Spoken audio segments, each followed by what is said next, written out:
We will now hear an address by His Excellency David Panuelo, the President and Head of Government of the Federated States of Micronesia. I request protocol to escort His Excellency.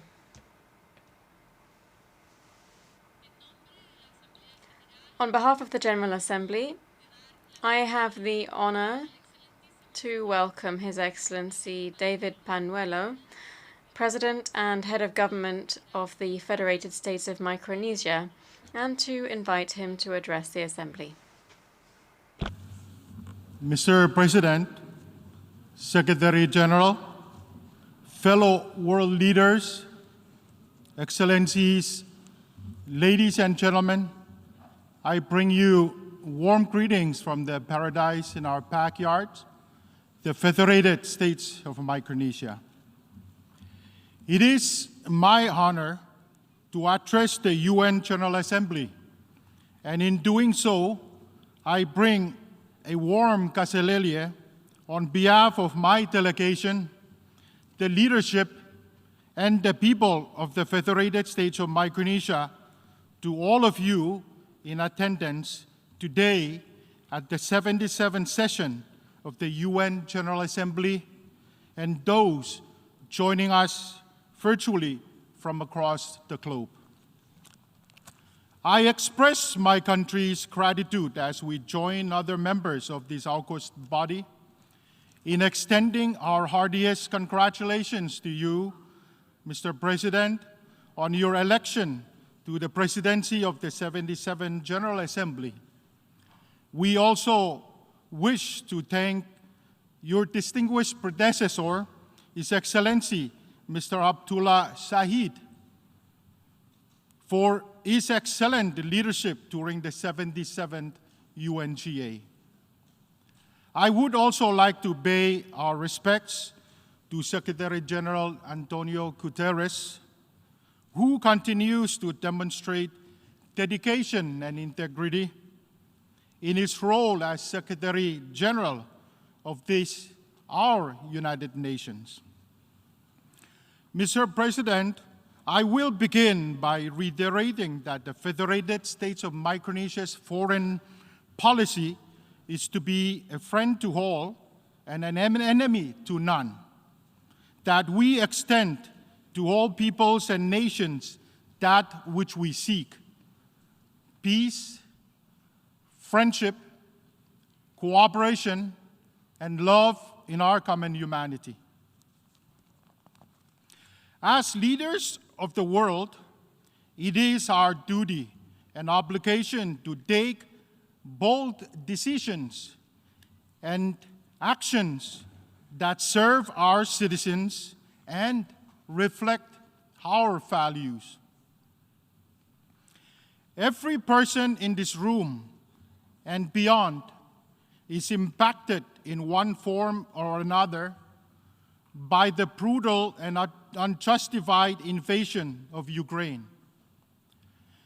The unprovoked attack against the people of Ukraine by another member of the United Nations is illegal,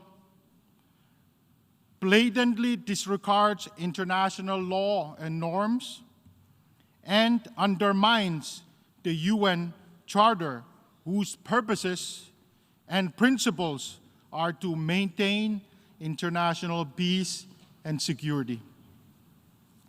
I join Secretary Blinken of the United States and members of the Security Council, who just recently met, in imploring Russia to stop the threat of nuclear war. To the people and government of Ukraine, the people and government of Micronesia support you in your quest to defend your families and your homes.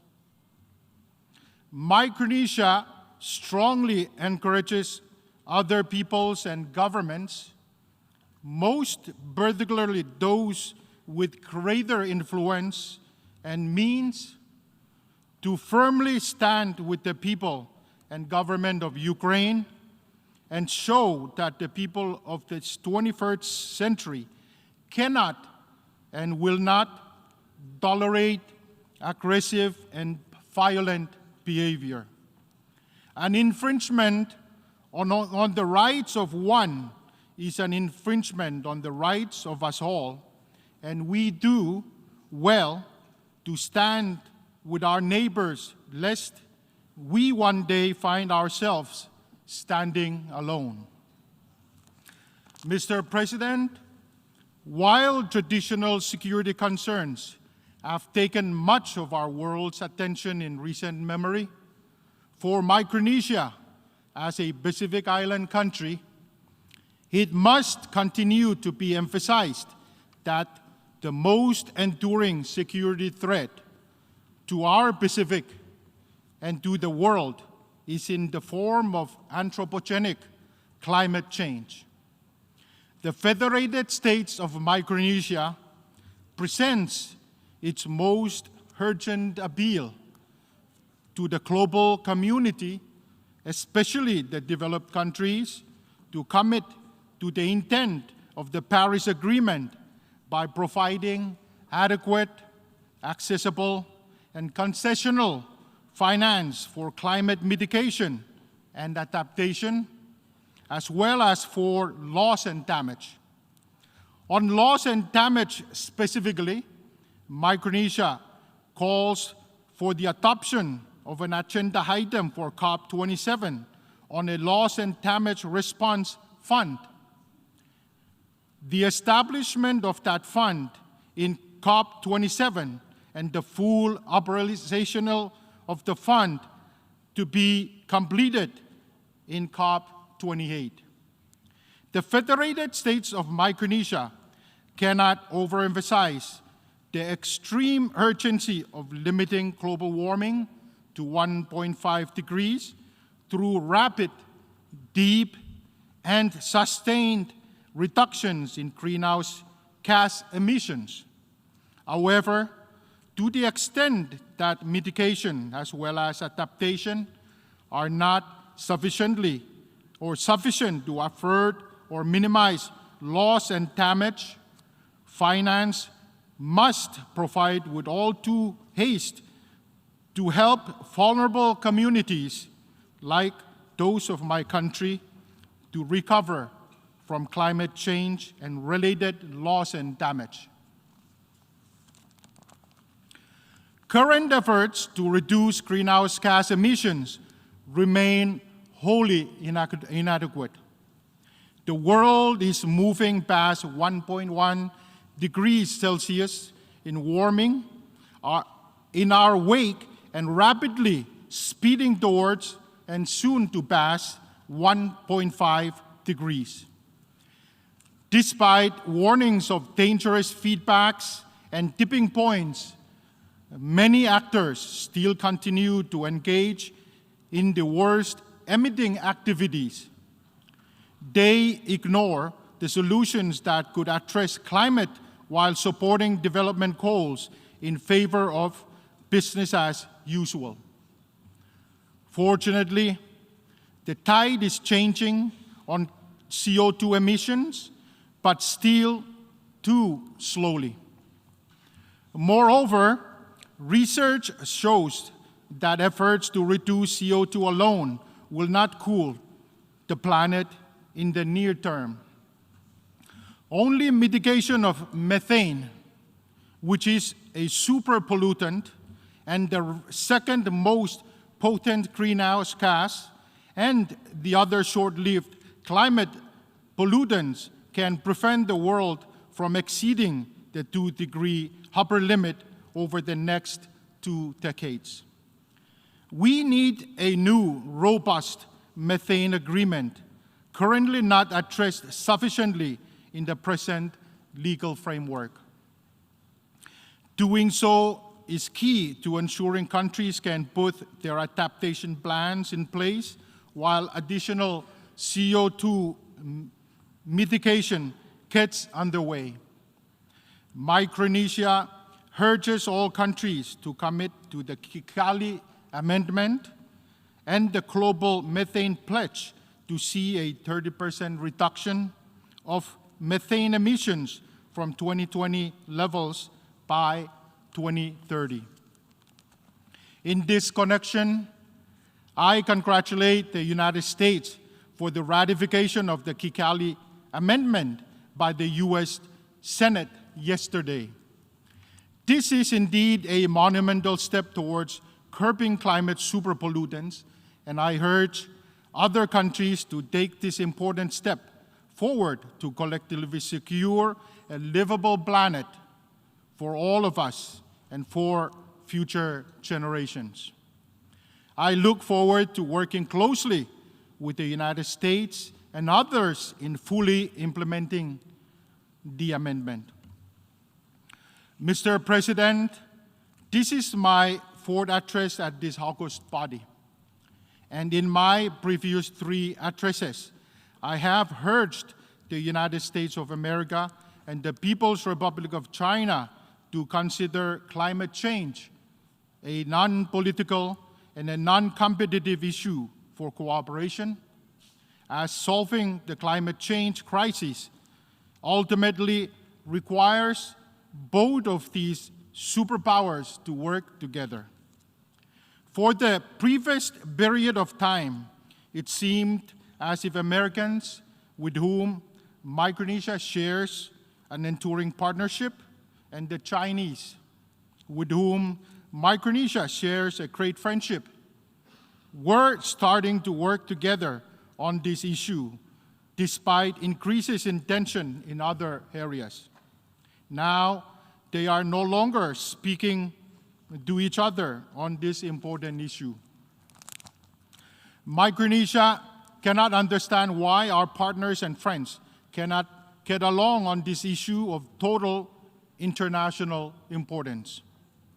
But one way to get attention and action is to explicitly call out your closest friends and allies by name instead of talking around substance. So, President Xi and President Biden, both of you are friends of Micronesia. I respect both of you and your peoples and your countries. As the 2 superpowers in this world, you both set the tone and cadence for global conversations. It is my wish that you can respect each other so that you can see with your eyes wide open that it is Micronesia's strongest desire and the desire of the rest of the Pacific Island countries that you resume cooperation on tackling climate change.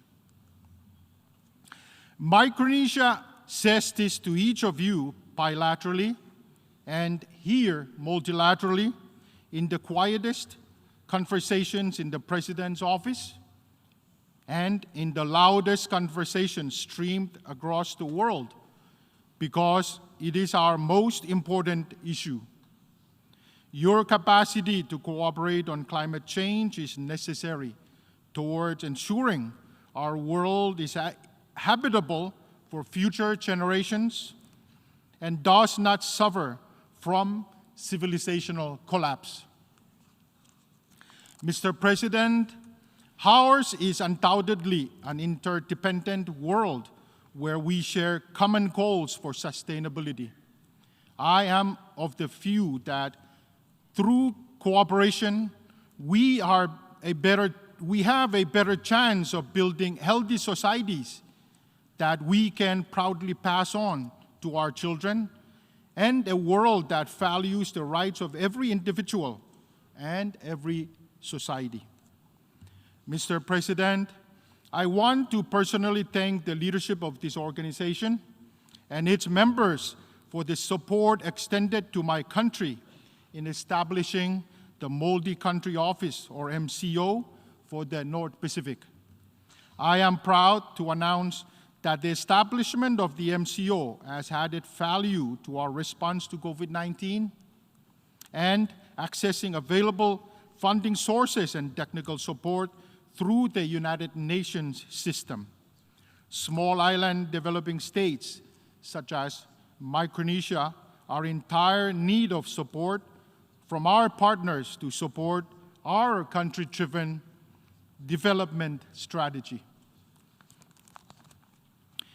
Distance continues to be a challenge in providing service delivery, and with the efforts provided by the UN Multi-Country Office, I wish to acknowledge and commend the UN agencies for their diligent work in making sure that they reach every island in my country and in the Micronesian sub-region, including the vulnerable outlying islands.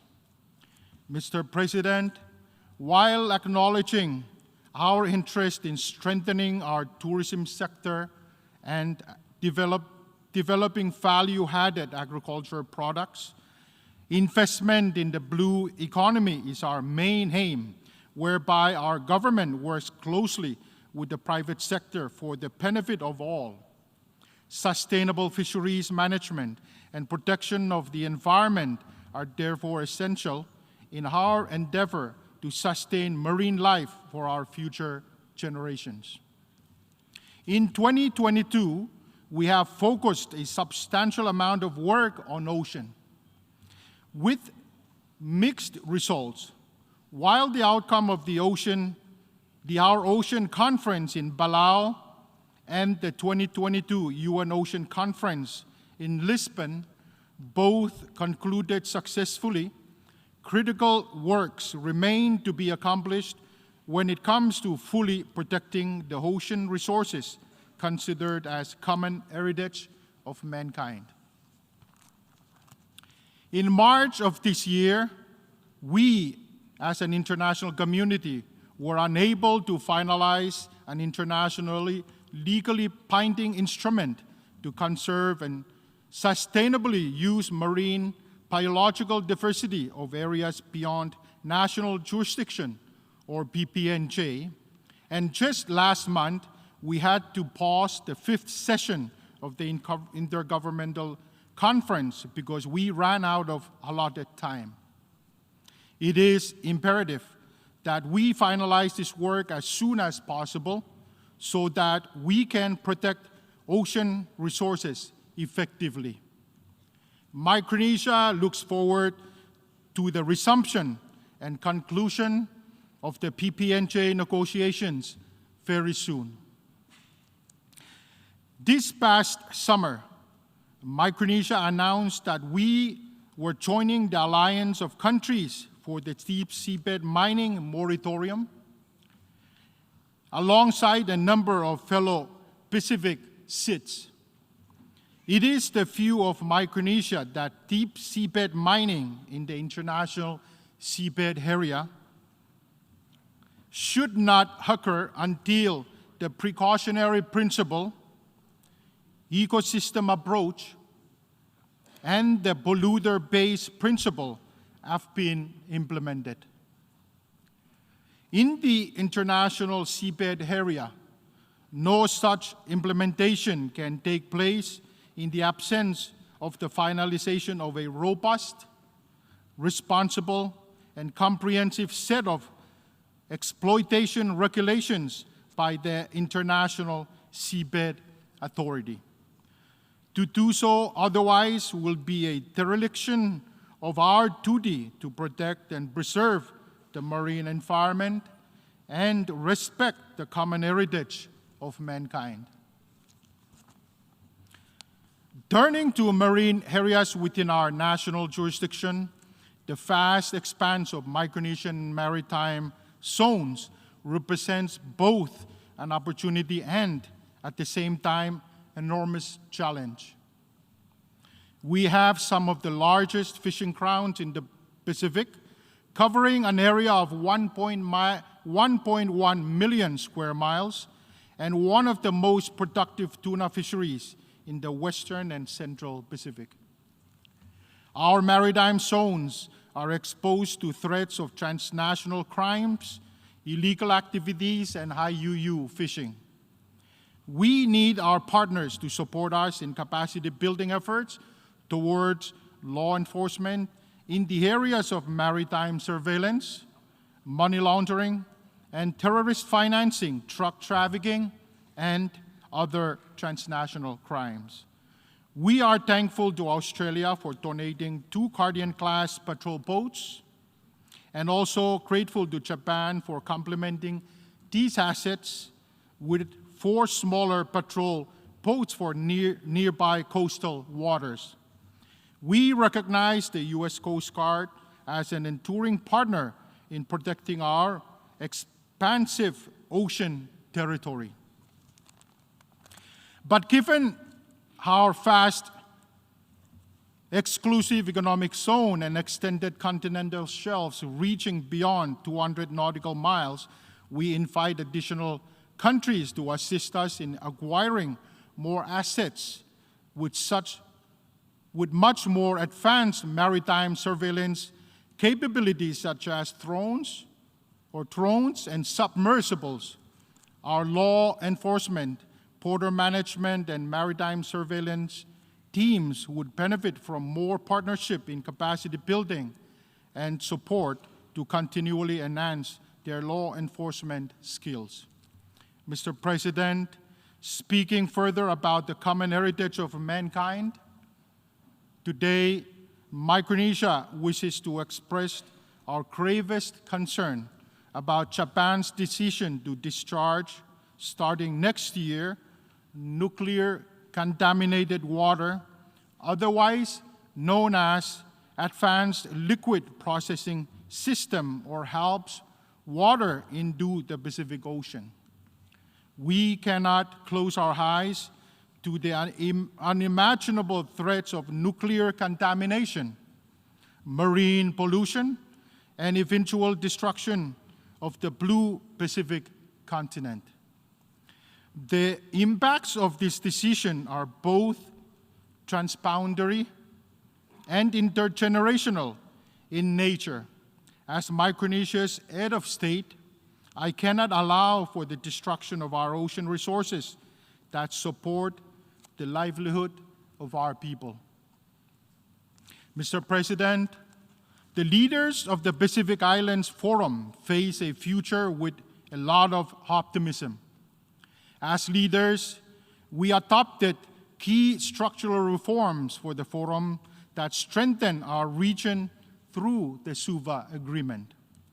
The reforms include selection and sub-regional rotation of the Secretary General position, hosting of a sub-regional office of the Forum in Micronesia, hosting of the Office of the Pacific Ocean Commissioner in Micronesia, and the filling of the head of this office in Micronesia. We are implementing these reforms in good faith to strengthen unity among the Pacific nations as one family.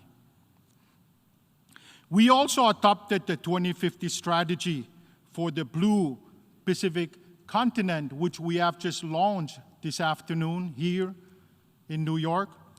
This strategy represents an important bridge into the future, a unique opportunity for our region to develop long-term approaches to address our common challenges.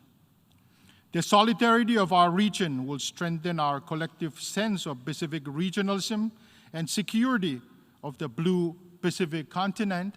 And on this premise, we ask our partners to assist us, not divide us in any way. The key message, Mr. President, for the United Nations as an organization and all countries in the world that engage with the Pacific is that Micronesia and the rest of the Pacific Islands Forum solicit all countries who engage with the Pacific to support and respect the 2050 strategy for the Blue Pacific continent. This strategy is our Pacific region's roadmap for sustainable development and growth and security of the present and future generations, and we can only succeed if we work together with the support of our international partners. Mr. President, I wish to conclude by explicitly calling on all peoples and nations who hear me today to know that the people and the government of the Federated States of Micronesia extend to you peace, friendship, cooperation, and love in our common humanity. We need you, all of you, to stand with us as nations united. My fellow world leaders, we must take action and make bold decisions today. Our actions today is our global prosperity tomorrow. Thank you, Mr. President, and God bless our United Nations. Thank you.